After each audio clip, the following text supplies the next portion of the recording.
स्वागत है। आज हमारे सामने भौतिकी के कुछ बहुत ही दिलचस्प नोट्स हैं जो गति यानी मोशन के अध्याय पर हैं। हाँ, और ये नोट्स खास तौर पर कॉम्पिटिटिव एग्जाम्स की तैयारी के लिए बनाया गया है, तो इनमें जानकारी को बहुत ही सटीक तरीके से रखा गया है। बिल्कुल। आज की हमारी चर्चा का मिशन है इन बुनियादी सिद्धांतों को समझना। हम देखेंगे कि कैसे रोजमर्रा की चीजें जैसे किसी का ट्रेन में बैठना या बाजार जाकर वापस आना भौतिकी के गहरे नियमों को समझा सकता है। सही बात है। हम विराम और गति की सापेक्षता से शुरू करेंगे और फिर गति के समीकरणों से लेकर एक स्थान वृत्तीय गति तक के सफर पर चलेंगे। तो हमारा लक्ष्य सिर्फ रटना नहीं है। नहीं, बिल्कुल नहीं। लक्ष्य है इनके पीछे के क्यों और कैसे को समझना, ताकि ये जानकारी हमेशा याद रहे। तो चलिए इस विषय की गहराई में उतरते हैं। तो सबसे पहला और सबसे बुनियादी सवाल, कोई चीज गति में है या विराम में है, ये कैसे तय होता है? नोट्स में लिखा है कि गति एक सापेक्ष शब्द है। इसका क्या मतलब है? इसका मतलब है कि किसी भी वस्तु की अवस्था, मतलब वो चल रही है या रुकी हुई है, ये देखने वाले पर निर्भर करती है। उसे हम दर्शक या ऑब्जर्वर कहते हैं। अच्छा। नोट्स में ट्रेन का बहुत अच्छा उदाहरण दिया है। मान लीजिए ट्रेन में दो यात्री बैठे हैं, ए और बी। अब ए के लिए बी विराम में है। हाँ, क्योंकि वो उसके सामने ही बैठा है, उनके बीच की दूरी नहीं बदल रही। बिल्कुल। और बी के लिए ए विराम में है। लेकिन जो व्यक्ति प्लेटफॉर्म पर खड़ा है, सी, उसके लिए तो वो दोनों ही गति में है, क्योंकि पूरी की पूरी ट्रेन चल रही है। एकदम सही। तो एक ही यात्री एक ही समय पर किसी के लिए स्थिर है और किसी के लिए गतिशील। सब कुछ इस पर निर्भर करता है कि आप देख कहां से रहे हैं। वाह। और यहीं पर एक बहुत दिलचस्प बात सामने आती है जो नोट्स में भी लिखी है। हाँ, कि ब्रह्मांड में कुछ भी पूर्णतः स्थिर यानी एब्सोल्यूट रेस्ट में नहीं है। हर चीज, हर एक चीज किसी न किसी दूसरी चीज के सापेक्ष गति में है। पृथ्वी घूम रही है, सूरज घूम रहा है, हमारी आकाश गंगा भी घूम रही है। तो हमारा रुके होना भी एक तरह का भ्रम है। एक तरह से, हाँ। चलिए अब आते हैं दो ऐसे शब्दों पर जो अक्सर एक दूसरे की जगह इस्तेमाल हो जाते हैं, दूरी और विस्थापन। नोट्स इन्हें बहुत साफ तौर पर अलग करते हैं। हाँ, और ये बहुत जरूरी है। दूरी यानी डिस्टेंस है तय की गई कुल पथ लंबाई, मतलब आप जितना भी चले, चाहे टेढ़े मेढ़े रास्ते से, वो सब जुड़ जाएगा। तो ये एक अदिश राशि हुई, स्केलर क्वांटिटी। बिल्कुल। इसमें सिर्फ परिमाण मतलब मैग्नीट्यूड होता है, 10 किलोमीटर, 20 किलोमीटर। दिशा से कोई मतलब नहीं। और अगर कोई वस्तु चली है तो दूरी कभी शून्य नहीं हो सकती। ठीक है। और विस्थापन यानी डिस्प्लेसमेंट। विस्थापन है आपके शुरुआती और आखिरी बिंदु के बीच की सबसे छोटी दूरी, मतलब एक सीधी रेखा। अच्छा। एज द क्रो फ्लाइज जिसे कहते हैं। वही। और क्योंकि इसमें सीधी रेखा की बात है तो दिशा भी आ जाती है, इसलिए यह एक सदिश राशि यानी वेक्टर क्वांटिटी है। तो इसका मतलब इसमें परिमाण और दिशा दोनों हैं। और नोट्स कहते हैं कि इसका मान शून्य, पॉजिटिव या नेगेटिव कुछ भी हो सकता है। शून्य कैसे? इसका सबसे अच्छा उदाहरण है घर से बाजार जाने वाला। मान लीजिए आपका घर ए है और बाजार बी है और दूरी है 5 किलोमीटर। ठीक है। आप घर से बाजार गए, आपने 5 किलोमीटर की दूरी तय की और आपका विस्थापन भी 5 किलोमीटर हुआ बाजार की दिशा में। अब आप बाजार से वापस घर आ गए तो मैंने और 5 किलोमीटर की दूरी तय की। कुल दूरी हो गई 5 + 5 यानी 10 किलोमीटर। सही। लेकिन आपका कुल विस्थापन क्या हुआ? मैं जहां से चली थी वहीं वापस आ गई। हाँ। तो शुरुआती और आखिरी बिंदु के बीच तो कोई दूरी नहीं बची, तो शून्य। बिल्कुल, कुल विस्थापन शून्य है। और यहीं से वो जरूरी नियम निकलता है जो प्रतियोगी परीक्षाओं में काम आता है कि दूरी हमेशा विस्थापन से ज्यादा या उसके बराबर होगी। डिस्टेंस इज ग्रेटर देन और इक्वल टू डिस्प्लेसमेंट। एकदम सही। आए गए हैं एक समान और असमान गति, uniform and non uniform motion. हाँ, एक समान गति का मतलब है जब कोई वस्तु समान समय में समान दूरी तय करती है, मतलब उसकी रफ्तार बिल्कुल स्थिर है। इसका कोई अच्छा सा उदाहरण? असल दुनिया में ये थोड़ा मुश्किल है, पर सबसे अच्छा उदाहरण है घड़ी की सुइयों की गति। वो हमेशा एक ही रफ्तार से चलती है ना। हाँ, ये तो है। और असमान गति? असमान गति तो हमारी रोज की जिंदगी है, जब वस्तु समान समय में असमान दूरी तय करती है।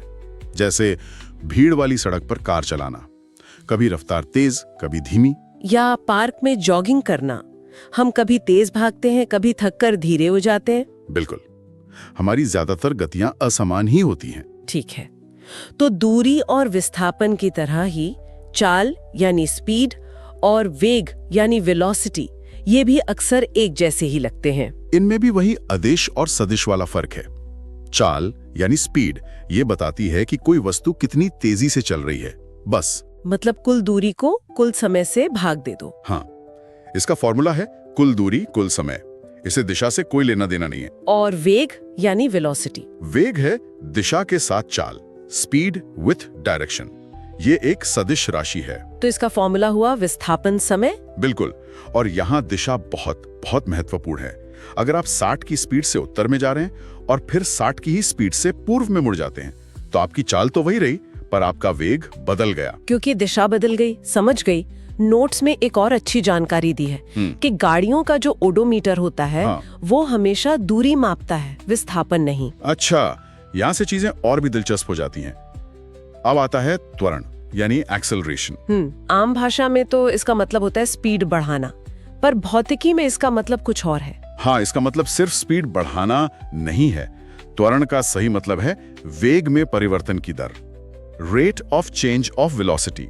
वेग में परिवर्तन। अच्छा, तो क्योंकि वेग में चाल और दिशा दोनों होती हैं, तो इनमें से कुछ भी बदलेगा तो त्वरण होगा। एकदम सही पकड़ा आपने। इसका सूत्र है A = v - u/t, जहां v अंतिम वेग है, u प्रारंभिक वेग और t समय है।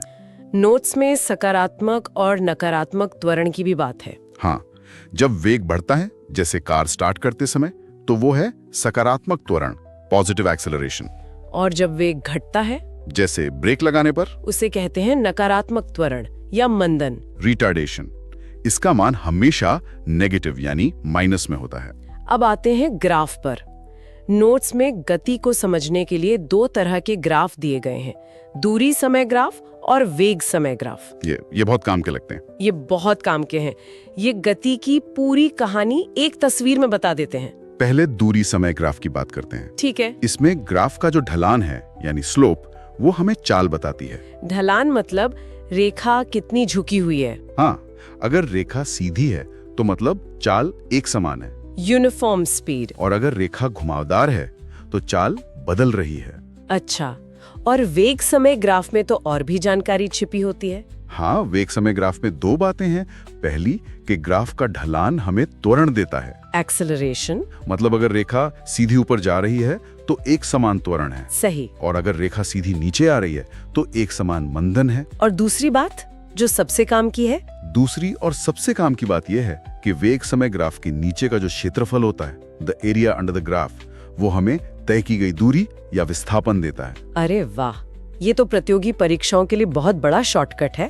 बिल्कुल, कई सवाल सिर्फ ग्राफ देखकर ही हल हो जाते हैं। और अब आते हैं इस अध्याय के सबसे प्रसिद्ध हिस्से पर, गति के 3 समीकरण। हाँ, ये 3 समीकरण तो जैसे इस अध्याय की आत्मा है। पहला है v = u + at, दूसरा s = ut + ½ at², और तीसरा 2as = v² - u²। लेकिन यहाँ एक बहुत जरूरी शर्त है जो नोट्स में भी दी गई है, ये समीकरण हर जगह नहीं लगते, है ना? बिल्कुल सही। और ये याद रखना बेहद जरूरी है, ये तीनों समीकरण सिर्फ और सिर्फ एक समान त्वरण यानी यूनिफॉर्म एक्सेलरेशन की स्थिति में ही लागू होते हैं। मतलब अगर त्वरण बदल रहा है तो हम इन्हें इस्तेमाल नहीं कर सकते? नहीं कर सकते, ये एक बहुत बड़ी सीमा है इनकी। अब आते हैं आखिरी और सबसे मजेदार अवधारणा पर, एक सधान वृत्तीय गति, यूनिफॉर्म सर्कुलर मोशन। इसमें यह कहा गया है कि कोई चीज एक ही चाल से गोल घूम रही है, फिर भी उसे त्वरित गति यानी एक्सेलरेटेड मोशन कहा जाता है। ये कैसे हो सकता है? चाल तो एक समान है। ये उसी बात पर वापस आता है जो हमने वेग के बारे में की थी। सोचिए, एक पत्थर को रस्सी से बांधकर आप गोल घुमा रही हैं। मान लीजिए उसकी चाल 10 मीटर प्रति सेकंड पर स्थिर है। ठीक है, पर क्या उसकी दिशा स्थिर है? नहीं, दिशा तो हर पल बदल रही है। कभी वो आगे जा रहा है, कभी दाएं, कभी पीछे। बिल्कुल। और जैसा हमने पहले समझा, अगर दिशा बदलती है तो वेग बदलता है, और वेग में किसी भी तरह का बदलाव त्वरण कहलाता है। अब जाकर ये बात पूरी तरह से साफ हुई। एकदम सही। इसीलिए भले ही चाल स्थिर हो, लगातार दिशा बदलने के कारण वृत्तीय गति हमेशा एक त्वरित गति होती है। वाह, और नोट्स में एक और आखिरी ट्रिक दी है कि अगर वो रस्सी टूट जाए हाँ, तो पत्थर गोल नहीं घूमेगा।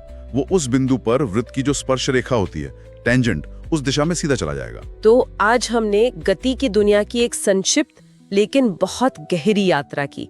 हमने समझा कि गति असल में सापेक्ष है, दूरी और विस्थापन में क्या अंतर है और कैसे ग्राफ और समीकरण हमें गति का विश्लेषण करने में मदद करते हैं। और सबसे मजेदार बात कि एक समान चाल से घूमती हुई चीज भी त्वरित हो सकती है। हाँ, हमने देखा कि ये सिर्फ किताबी बातें नहीं हैं, बल्कि हमारे आसपास की दुनिया को समझने का एक जरिया है। बिल्कुल।